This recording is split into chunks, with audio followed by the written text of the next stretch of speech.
bold of you to assume that you're just gonna fucking make it as a ghost mummy without even. I mean, good luck, without man. even going through the proper embalming process. Yeah, dude. There's the certification process even before that. That's just the mummy. I think the point of a mummy is you can't be a ghost. You're still in your corporeal form. Now, what if you were a ghost who possessed the body of another mummy? Ooh, like. Okay. I feel like we're getting off. You take topic. over. What Maybe, topic? Jay. Yeah, did we have a topic to begin with? Can you get off topic? No, I got an intro. Oh shit! Okay, yeah. So cut all this shit out. Yeah, no. This is important. I got an intro based on the name I came up with literally 2 seconds ago. Oh, cool. Yeah, go for it. Welcome to Wheelin' and Dealin', the podcast with feeling. I'm your host, Jay, based on the fact that I am the one that is talking first. Say hi to your other co-hosts, Matt and Jackson. Matt and Jackson, say hi. Hey, it's me, Jackson. You're already blowing it. Oh, fuck. Sorry, I didn't mean it. It's actually me, Matt. Okay. You're right. They need to be familiar with our voices Yeah, first. we need to establish things first. Okay. Oh, boy. I'm your Jay, host with the most, ready for the roast, Jackson. Oh, shit. Wow, Oh, man. shit. Guys, I didn't do a rhyme. I messed up. And now you can't ever because you haven't established it. And now I have to every time. No, I think you've already established yourself, Matt, as the rough and tumble one, the one that will probably. Wait, defend can I be the number one MC with a bad knee? Ooh, yeah, Matt? No, Yeah, absolutely. Yeah, no. What's your character personality though? Like what do you bring to the table? I'm definitely the bad boy of the group. Yeah, you're definitely the bad boy. That's You're what the I was baddest. thinking. Yeah, no, Jackson, what do you bring? Demolitions expert. Oh, that sounds good. That's crucial. I was thinking about that. Fuck. Well, what do you want? What's left over, Jay? I don't know if there's much left over. There's really there's bad boy demolitions expert. Yep. Bottom of the barrel. You can be how do you feel about sex appeal? I feel like that's part of demolitions expert. Yeah. Oh, what about sexy peel? Ooh, yeah, that's a good one. That's good. That's my best dance move. I'll be like some weird banana mascot. Yeah, no, let's. Every podcast needs one. Yeah, that's a great Jay, costume did you really come up with that tagline just fucking now? Yeah, I just opened my mouth and the words tumbled out. That's great, actually, man. Yeah. After you shut down my title for it, I was afraid, but if you guys are down with that as a title, like we've tried this in the past, and like I asked these two before the podcast started, hey, do you remember all those times we tried to start a podcast before? And the answer was no, not really. Well, no, that's not quite what I said. I remember that is something that occurred. The details are lost in a hazy fugue state. Fair enough. Yeah, I only remember the one we were almost going to go with until right now. Was that incriminating evidence? That was incriminating evidence, cool. Which we believed that the second the podcast came out, we'd reveal our dark secrets live on air. Which, admittedly, and get arrested by the art police. Yeah, and no one would like us. No one would like us anymore. But if you're listening to this, you probably think we're okay for now. Hopefully. Yeah. I mean, genuinely, that came from a frankly sadder time, I think, in our creative lives, where confidence was maybe a little lower. Frankly, the fact that our real selves is more or less our I'd like to posit that our real selves are our stage personas, but 25% less energetic. And I think that's the primary difference. Sure. Yeah, no, our proverbial volume is just boosted a little. Yes. Well, so yeah. Yeah, so I don't even know what incriminating evidence we would have even supplied. So that's fine to. I don't know if it was a sadder time, but we were just starting out really. And we weren't as we had no interaction with fans pretty much at that point. Good point, yeah. So all we had was our characters and what we produced, which was very completed, finalized, edited. You're right. So if we put ourselves out there in a podcast, we were all still finding our confidence at that point too, because I know that I was a lot of that definitely not comfy with it for a while. only came with time and with feedback and actually getting to know the third wheel community. Yeah. Which we need a name for. Yeah, probably for sure. Welcome to our podcast where we sort of metronome rapidly between chaos and emotionally genuine. Boom. Honestly, nobody else can do that. That's our thing. Not a single person is capable of that.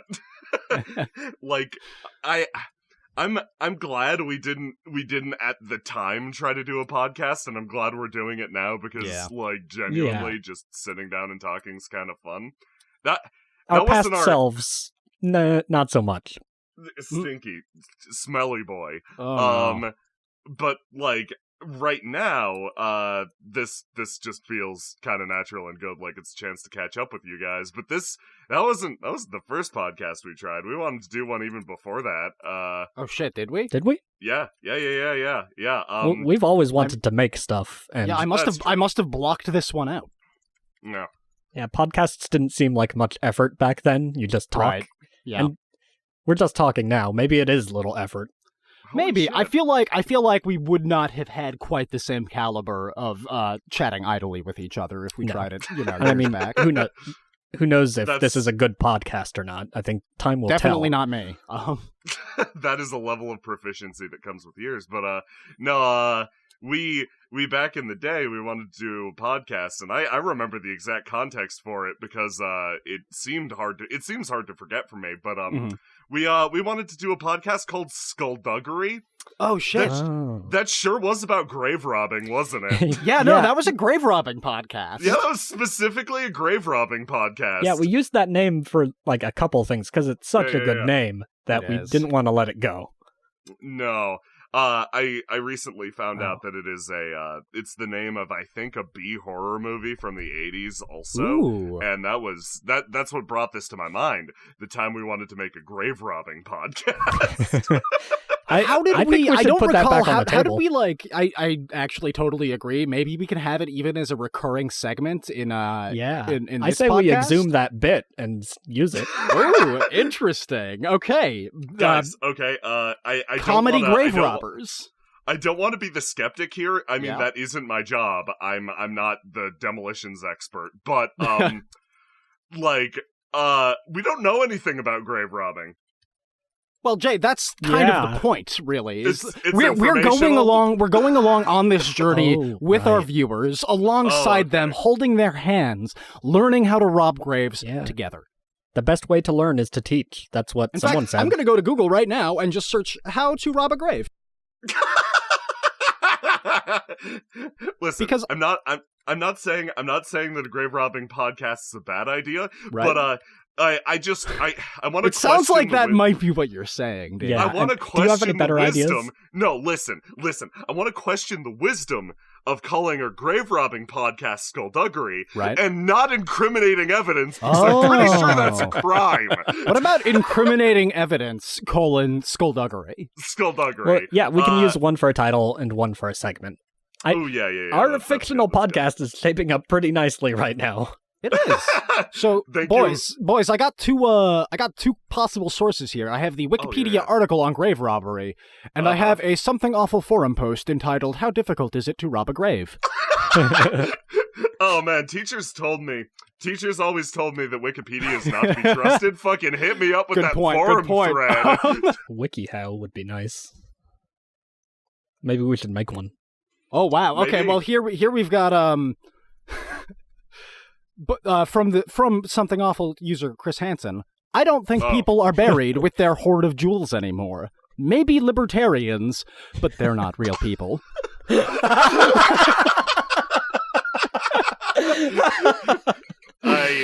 Wow. I didn't realize there was grave robbing discourse. I'm sorry. And it's grave actually robbing would get political. Intimately tied into the libertarian discourse. Never would have guessed. Wow. And politics podcast. Okay, so let's put this one back in a shallow grave, maybe, and it can come back and potentially haunt our homes later. We can dig it up when we get desperate. Wait, are you not desperate right now? Because I was about to say, bold of you to assume. Yeah, we're 10 minutes in, and I'm already looking to bring it back to grave robbing. Yeah, right? I mean, maybe this is why we wanted to do a grave robbing podcast to begin with. Not because we know things about it, but because the topic is just irresistible. That's right. There's It's just so really much to deep. offer You can there. really get in there.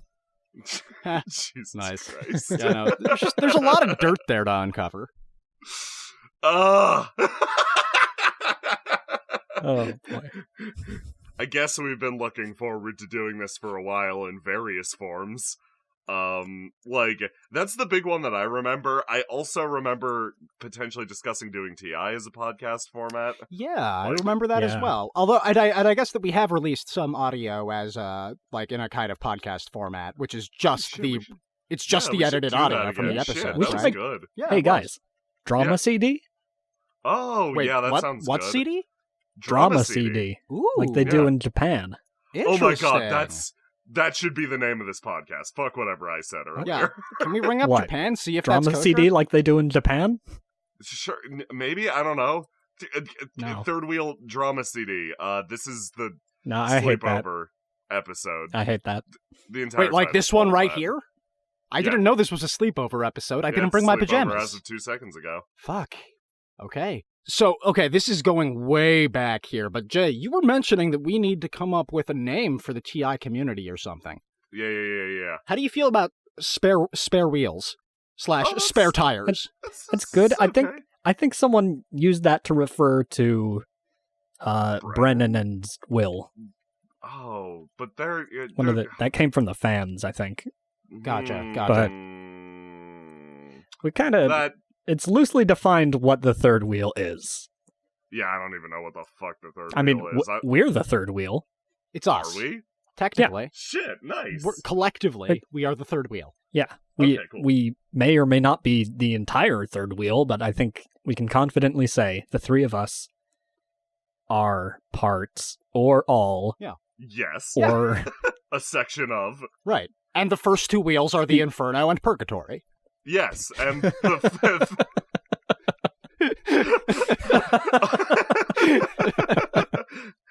Oh my god, I really appreciate that. Like those that sick Dante humor. Yeah, I was about to say and just like that, we're back underground. Well, no, actually, because by that comparison, we'd be Paradiso as part of the Divine Comedy. So yeah, that's pretty. That might be a little lofty. ambitious, actually. Yeah, I mean, that's cool. It's got the opposite energy of incriminating evidence. So, I can dig. I don't know if we can live up to that. If we can embody Paradiso. Then we can maybe we can swap it around so that we're Purgatory, and we can just be kind of bland like a peanut butter sandwich. Yeah, based on what we've talked about so far, I don't think we're sitting with the angels. Probably. I think. Not. I mean, I feel like angels are way. I was gonna say raunchier, but just way lower quality than a lot of people assume. You know. I mean, I like to think so. I really like to think so. I certainly do as well. Angelic horror is the dopest shit. It is, man. And I think that. angels have great fucking PR. Let's be real here for a second. Yeah. I mean, and every so often something slips through. Like Bayonetta is one of my favorites for creepy angels. Nice, yeah. You know they tried to suppress that. Oh yeah. The church? Yeah. The angels. The angel church. church. Okay. No, I personally like the masterpiece of angelic horror, the piece de resistance, Kirby and the Crystal Shards. What? I'm not even joking. Okay, I haven't heard of this one. I am not a Kirby head, so you're gonna have to describe this to me. That is, yeah. So I'm gonna need you all to do a favor and Google Kirby and the Crystal Shards. Done. 02. 02? 02. What? Oh. Search it, it's fun. Am I going to the fandom wiki article? I mean, just I guess. images. Yeah, or images, or just listen to the song. Okay. This is all right. Horrifying. Whoa. Yeah. What the fuck? Straight up, it's great. Does it cry blood? Yes. And this is canonically part of the This is canonically part of the Kirbyverse. That is the last boss of the Kirby game that I think most people have played. What the fuck? Wow. That's pretty cool. I love that, actually. I was never really interested in Kirby, but... Why does that make me think of fucking Evangelion? That's exactly what I was thinking, too. Yeah, right? Like, say what you want about Evangelion. It's I will. Something. I have not seen most of it. There's a penguin I in love it. Squawk. I love the angel design, because they're so incredibly alien. I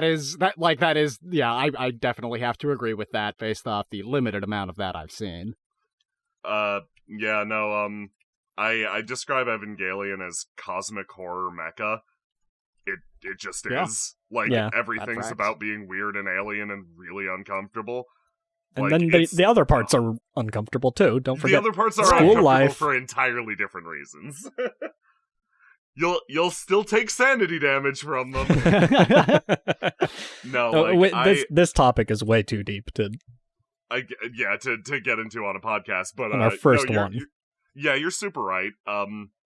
We don't need to alienate people immediately. Another aspect of cosmic horror, alienation. Perfect, playing into the theme. Good, yeah, totally. No, I'm with you though.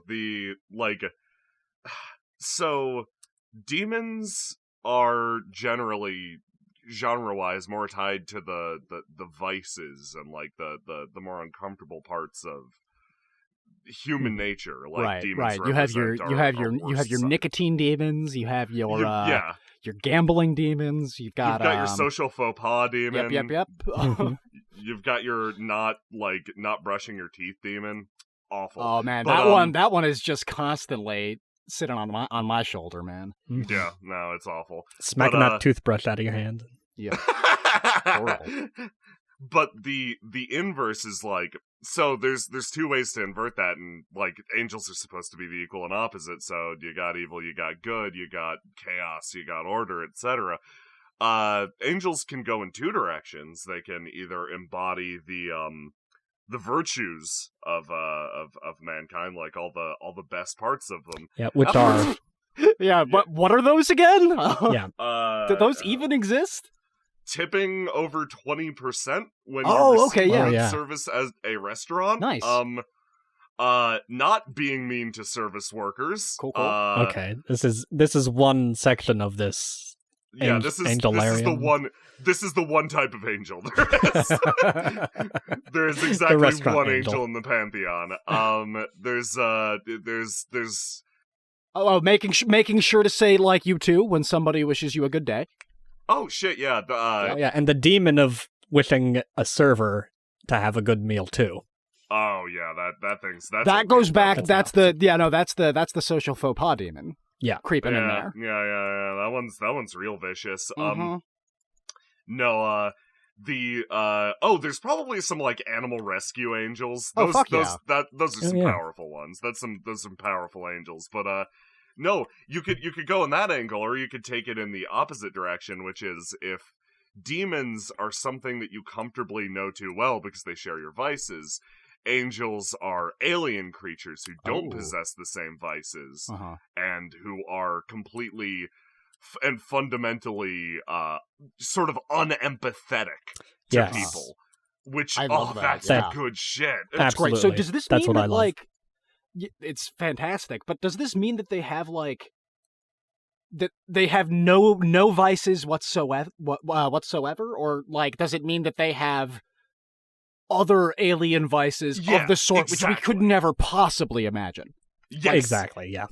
I see it as gambling it's just something so far removed from what we experience and what we can even think of that we may consider them vices, even if in the objective scale they wouldn't be. Good shit. No, I completely agree. That is my shit.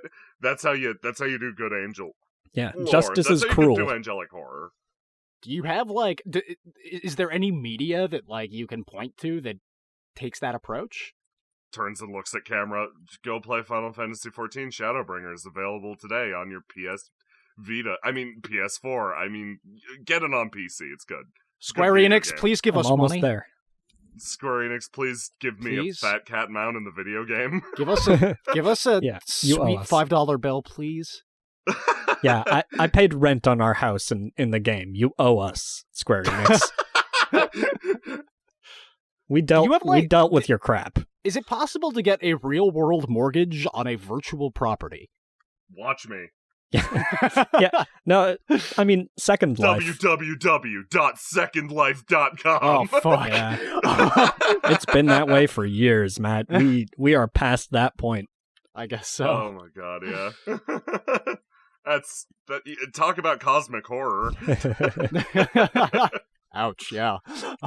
No, like, I think that's something that could have a resurgence, is technological. You know, back in the 80s, when none of us were alive, we had that special kind of, late 80s, early 90s, that special kind of sci-fi horror that was just completely inaccurate. Fueled by cocaine? Yeah. They got some ideas right, and if you pick and choose very specific examples, you can be like, oh, they predicted this and this. But a lot of it was wrong, and I think we're due for an update to that, you know? Yeah. Mm-hmm. History goes in cycles, media repeats itself. This could be the next big thing. I think we need Star Trek TNG, that episode with the game, part 2, because literally nothing was more accurate to the future of video games than an episode of what? Huh? But you have to remind me of this. Oh yeah. No, it's a video game that Riker puts on his stupid face. Oh, and, okay, yeah. Oh yeah. It lets Google Glass. That's what it predicted. Yeah. It lets you move a ball into a cup, and then you are and then you jizz. Yeah, no, then Bill Gates just owns your soul or right. something. Is it? It's also like, it's cyber heroin, right? Or something? Yeah. Yeah. It's loot something boxes. like that? It tickles. Oh, it's loot boxes. Okay, It tickles your microtransaction gongle. Yeah, no, it directly stimulates the part of your brain responsible for a sense of accomplishment. Yeah. Yes. Nice. We're pretty close. It's more or less like, it's loot boxes. It's all the great vices of it all comes back to loot boxes. Yes, it's loot boxes. It's gotcha. It's Mario Kart 64 playing only as Toad. All the great sins. Like, I agree. I think we could use an updated version of shitty, misunderstood 80s and 90s sci-fi. Yeah. I mean, we've got Stranger Things, which is 80s throwback. Yeah. Sure. Sci-fi horror. I mean, I haven't watched very much of it. Yeah, but that show's like well done and accurate. What we need is wild inaccuracy. Yeah. Yes, you're so right. Wild inaccuracy in the accurate sense of what was being produced back then. Yeah. Yes. Yeah, that's good. That's a good throwback. That's I mean, awful. Black Mirror is basically the Twilight Zone, only more accurate. So we don't want that. No. Okay. No, sir. God, no. We want Twilight Zone, But like. but less poignant. Less poignant. We need to be like a little less on point. I think that's something we can handle. Yeah, no, I do take delight in projects that like take a long shot at the future and fucking blow it. Like, just completely miss. They have no idea what's going on. Just absolutely just dumpster themselves. So the concept of producing something that's like trying to put yourself in the right mind space to incorrectly call something is very difficult. Like, could you roll back the clock like that? I don't. What do you mean, know, roll man. back the clock? Like, could you put yourself in a spot where you can now incorrectly predict the future right now? It depends on how far back we're going, because I don't think I could manage like a turn of the century science fiction author's hot take on the year 2000. I might be able to pull something out that's like, a 1950s fucking... The thing is, there are so many examples of it that I feel like I can't put myself in a vacuum chamber and imagine. I just have too many too many people have done it and produced drawings and it's models tainted of by the car of nature. the future. Yeah, that's super fair. Like this is personally really relevant to me because Windrose is this type of universe available now on twitch.tv. I mean youtube.com/thethirdwheel. Go watch it. It's good. I don't know why I'm shilling on my own podcast. But yeah, no, like Windrose is a similar setting with similar rules of like their technology levels like 20s, but parts of it have gotten really far ahead, like 50s, 60s. And other parts are like even further ahead still, like they've got cell phones. But they're like the art form's still evolving in a lot of cases. So like they just got color TVs with sound and they don't know how to produce TV specials yet. So they're still like plays. So they have people get up on stage and they film it and they haven't really figured out editing yet. So they do everything in one take. So and that's they have cool. like I love this shit. This is like you touched on one of my favorite mind exercises. It's like they have almost it's a hybrid of like vaudeville and play. So the people up on stage engage in, it's also tokusatsu because I'm a fucking dork. It's transforming hero shows. But so you have the Technicolor Top Hat team who are all be top hatted people in matching bright top hats, suits, etc., and they fight crime. But special effects don't really exist yet, so you have the narrator, who's a man in a completely gray suit with the most boring face you've ever seen, who comes out, and whenever anything happens in the action, he'll blithely announce exactly what just occurred, because the art form's still evolving. I really like that. That's cool. It's my favorite type of shit. It's really fucking good. It's cool to go back and see that happen when new forms of media are released. Like how they just used to play music on television when there was nothing to do. Yeah, take a look at Machinima. It's a really weird art form. Yeah. For those that don't know, Machinima is you basically go into a video game and you manipulate the characters and play out scenes. Thank you. I didn't want to sound stupid by asking. No. You're good. It's like I was it's fascinating. I was somewhat aware of that, but especially with like all the digital art forms coming out now that have like different weird rules. God, TTRPGs are one of them. Yeah, good like, call. Shit's weird. That's something Very that's strange. really popped off recently. Is Yeah. recently, the past 5 and before years, we were right on top of it. We just were not actually popular enough. Yeah. But TTRPGs produced as a show for people to consume. Yeah. But and That's also new weird shit. and one thing I've been noticing more and more is like within the sphere of tabletop RPGs, the kind of explosion of a bunch of systems that focus on things other than combat, either entirely or just kind of like mostly. Which I fucking love, and there's so much cool creative stuff coming out, and being developed. It's so excellent.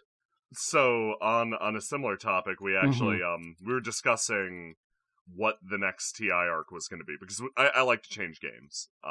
It's fun. We all do, yeah. Yeah, like different playing systems something are new very, very is fun. A good time. Yeah, so, we've been doing this for a long time. We don't want to get bored ourselves. Yeah, so Matt suggested Powered by the Apocalypse Engine, and as the next TI arc, and I'm like, wow, that would change literally everything I understand about the game, the way it'd work, etc. And I sat down and I actually like hashed it out a little bit, and it sounds like so much fun. I'm kind of invested in doing it. Oh wow. Apocalypse Engine games are really narrative focused. They generally don't allow for too much in-depth combat, because the way Apocalypse Engine games work is you have 3 gradations of success. There is a fail, a pass, and a high pass is the 3 levels. And on a fail, you don't accomplish your objective. On a pass, you accomplish your objective, but you need to give something. Something bad happens, or like in some way it doesn't go as perfectly as it could have. Then on a high pass, everything goes great. So it naturally when you're fighting someone and like you're stabbing them, they're stabbing you. You don't really want to be hitting passes because, like, in a fight, it means every single combat is going to slowly just bleed you dry. And even rolling those dice are rough, but when you're talking about, like, social situations where maybe getting that normal pass and, like, you're failing to get that high pass means, like, oh man, emotionally right now, something bad's gonna happen to you, or, like, diplomatically you're gonna be in a worse spot. Yeah. That's a more fascinating outcome than combat's partial success state of, oh, totally. Yeah, you hit him, but he hits you. And that's like my favorite thing, is like the fact that you can all work together to kind of decide what a partial success in a social situation is. Like, what does it mean to partially succeed at, like, bringing up this social faux pas tactfully to your friend? Yeah. Yeah, marrying the dice with the role play is an interesting challenge, I think, because, I mean... Oh, God, yeah. Yeah, that's something I've always had trouble with in different games, is role-playing an argument with someone, or convincing a character to do something. Yeah. Because, like, I rolled diplomacy. Like, I've got a lot of good points, but I rolled this 5. What do I do? And you try not to act out of character and be, like, too good at something, but on the opposite end, you could just say, okay, I got a 20 in diplomacy. Easy. I don't even need to roleplay, make any sort of attempt at this. So here's my hot GMing tip for that, because this comes up a lot. And it's a solution that like I stick to, and a bunch of GMs I know have come to over years of dealing with that shit, with the person who's like, I have a plus 20 diplomacy, everyone loves me, they don't have a choice. What you do is you make them roll diplomacy less, and you only make them roll diplomacy when there is something left up to chance or in the air. Like, if you're talking to a guard, and the guard's like, I'm not gonna let you in this town, and you walk up and you're like, I literally have a pass for this town. Like, let me pass. This is literally your job. Don't make them roll diplomacy. That's stupid. But if you're like, I don't have a pass for this town, hey, if you let me inside, I'll go tell your boss that you did a great job. And, like, you think about that for half a second, you're like, that's a little fucking stupid. So it's up to the guard, more or less, like, processing that and, like, being like, okay, is this guy extra diligent? Are you going to be able to basically bribe him to get past? Oh, look, now the dice say that this man is an idiot, so it totally works. So only roll diplomacy, not when you're making an argument, but when you need to see the payoff of their argument, and success is unlikely, or, like, it requires some aspect of luck, and then this requires extra work from the GM, because most players' guides will tell you, like, beat a like, certain DC in order to convince someone of something. Yeah. But in reality, what you should be doing is, as a GM, make them roll diplomacy only to succeed at a moment of finger quotes action in a conversation, and set the DC based on how fucking stupid the thing they're trying to convince the person of is. Yeah, that's great good. tip. The dice rolling only comes when they've built a path to the door they want to get through. Yeah, and I guess that this is a problem that comes up since so many especially like the earlier tabletop systems, role-playing is really kind of like an afterthought that you put like over everything, like a sheet, like, because all of the it's mostly based on the dice mechanics. Role-playing is the fun thing that you can do, like, in addition to that. It's the cherry on top. But more and more people, I think, are realizing that, like, for a decent chunk of dudes, at least, that's where the fun is. So I just love seeing all of these new systems that are kind of treating that as their central focus.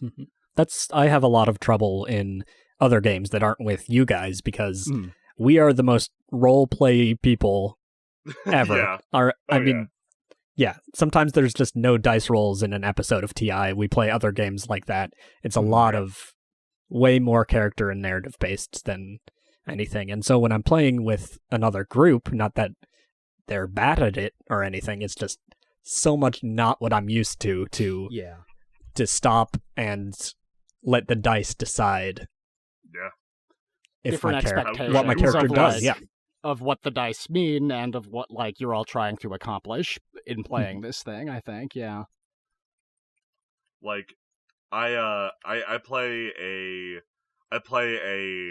Powered by the Apocalypse Engine game over on Surprise Round, which you should go check this out. It's called Valor Academy. It's really good. It's about sad superhero kids. It's Sounds so good. It's basically Teen Titans. So like X-Men Evolution. Yeah, actually, it is. So like Spy it is Kids. actually. What? So like Sky No. High. Yes, actually, it's exactly like Sky High. Wait, what's Sky High? Sky So High like was... Naruto when they're, in the academy learning. Oh, so it's like the Naruto Chunin exam. Okay, I gotcha. Yeah. Holy shit. That sounds great. Let's go check it out. There were at least 2 salient, like, connections in there, and the rest was just Naruto Chunin exams all the way down. But, you, in that game, you basically do stuff like what your most important role in the game, because you're a bunch of teens and you're sad, because you're teens with superpowers, and that's just gonna happen. Yeah. I'd hate to have superpowers when I was a teenager. Yes. That would be the worst. That's the moral of the story. Monster Hearts, also a great game for playing sad teenagers. Yes, exactly. That one I've heard of. What you do is your dice rolls will, like Jackson said, frequently be tied to how well you do in a conversation, and like that can be kind of hard for people. Of like, man, I've got a lot of really good points, but I just rolled a miss on my comfort or support roll, which means for some reason this ain't gonna work. So it becomes a conversation of, okay, I've got a lot of really good things to say. I'm gonna say them, and the other player can be like, okay, here's a reason why I don't hear you, or this doesn't work for me. And it becomes more of a,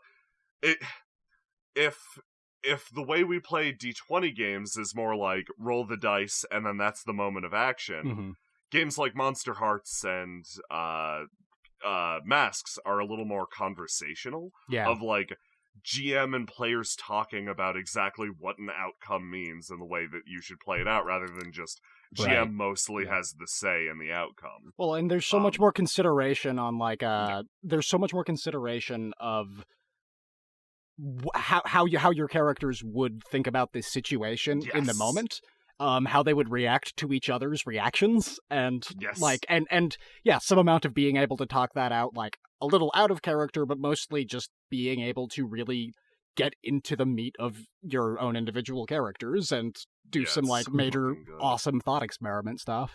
How to apply dice rolls is something that I don't see, or I see a lot of GMs not really taking advantage of. The best times, I think, are when the dice rolls apply to the situation rather than the action, which is sort of like what you were saying of you don't fail at opening your mouth and comforting someone.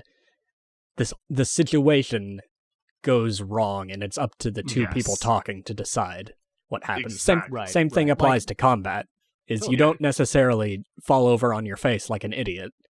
It's that the goblin saw the attack coming, maybe.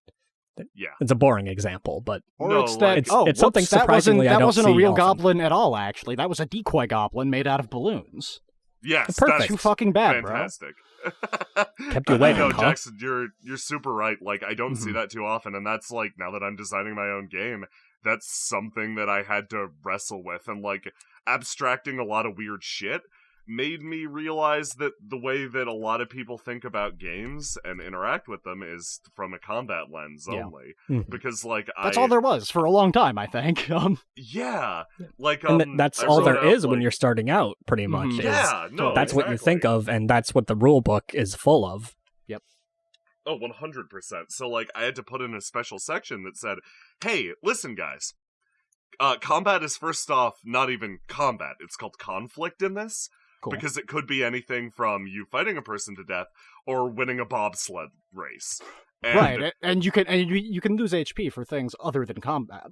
Exactly. Which I fucking love. Like, doubling down on that, conflict is the exception, not the rule here, guys. Like, this entire game isn't just about fight, because fight's good. I love fight, but like, I'm so upset because there's so many more fun things to do other than just fight a bunch of bandits. Like, why would you just fight a bunch of bandits? I love fighting a bunch of bandits once, but why would you do that 5 times when you can fight a bunch of bandits, ride a water slide, get in a speedboat chase, and then fight the bandits leader on top of an oil rig?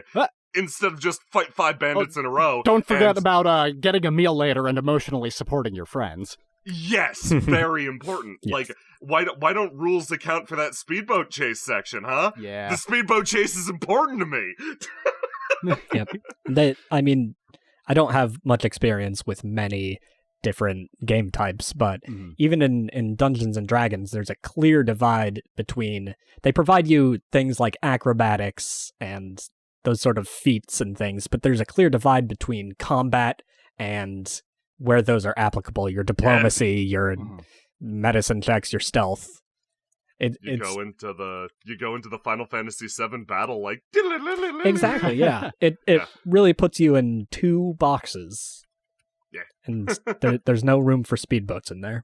There's no room for speedboats, and I hate it. Like, more games really do need that speedboat-shaped hole. Yeah.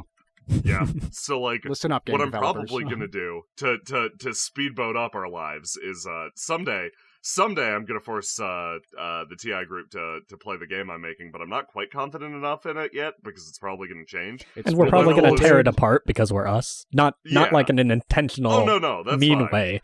In a way like we're gonna drive speedboats through it.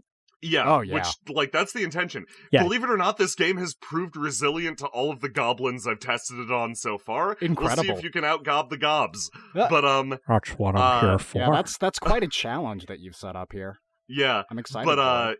In the immediate, one of the other advantages of Powered by the Apocalypse Engine games is they are really easy to, like, they're not, I won't say that they're easy to make, like, these games are simple or anything. They are easy to adapt to different settings because the core system is really, like, flexible. So probably what I was thinking about doing for TI if I did do Apocalypse Engine, and I guess the future will only tell, dear viewers, if I succeeded in this or not. I'd love to make a TI variant for it. That's just like, hey, what does our show focus on, and how can I mechanics that on an Apocalypse Engine game? Because that, like, while I don't think I'll be eminently and perfectly successful, I think that is a fun experiment. Yeah, that sounds like a lot of fun. Yeah. We have a very particular way or flavor that we've sort of both evolved into in the show and just naturally go to. And we're so heavily house-ruled and homebrewed and just not playing really by the rules that the game creator intended that... Not that that's a bad thing, certainly. I much prefer it this way. Sorry about that, Joe Pathfinder. Oh, man. But I think, you'd have to take a really flexible system and build it specifically for TI for us to really... have that aspect again. Because when we were starting, we were talking about having dice rolls on screen and we played Pathfinder. We played Pathfinder and stat sheets and everything, and it became clear pretty quickly that we weren't interested in that, and viewers wouldn't be interested in that. Yeah, we've come back around. Well, I don't know about not interested in that period, but like the real interesting stuff for everyone is the storytelling and the characters. Yeah, it was more like a break. Yeah.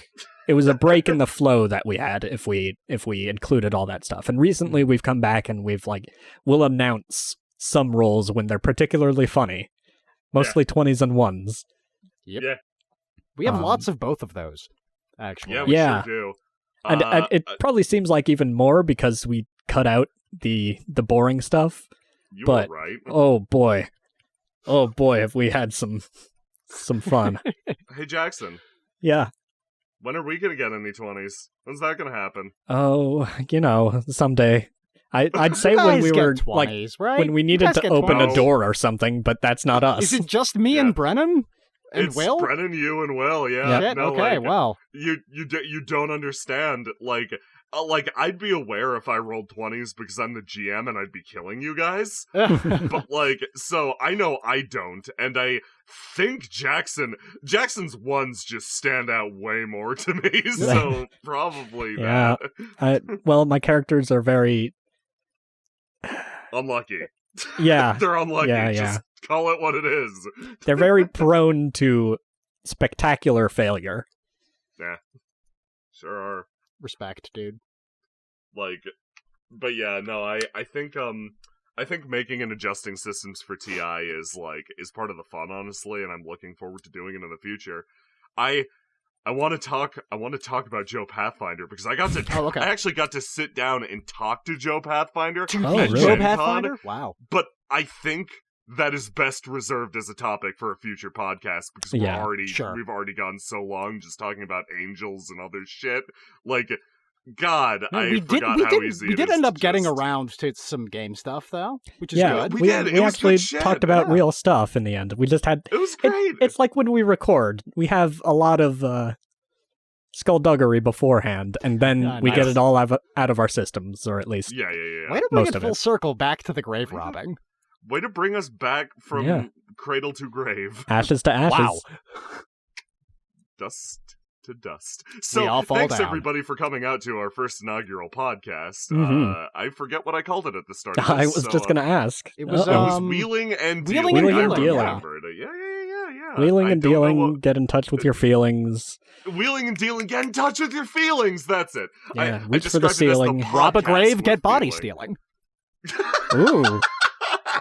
There's a lot of potential here. There really is. So much going on. This is your a banana mascot saying thank you for coming out to this podcast. Demolitions expert, bad boy, do you wanna say goodbye to the lovely people at home? Goodbye. Fuck no.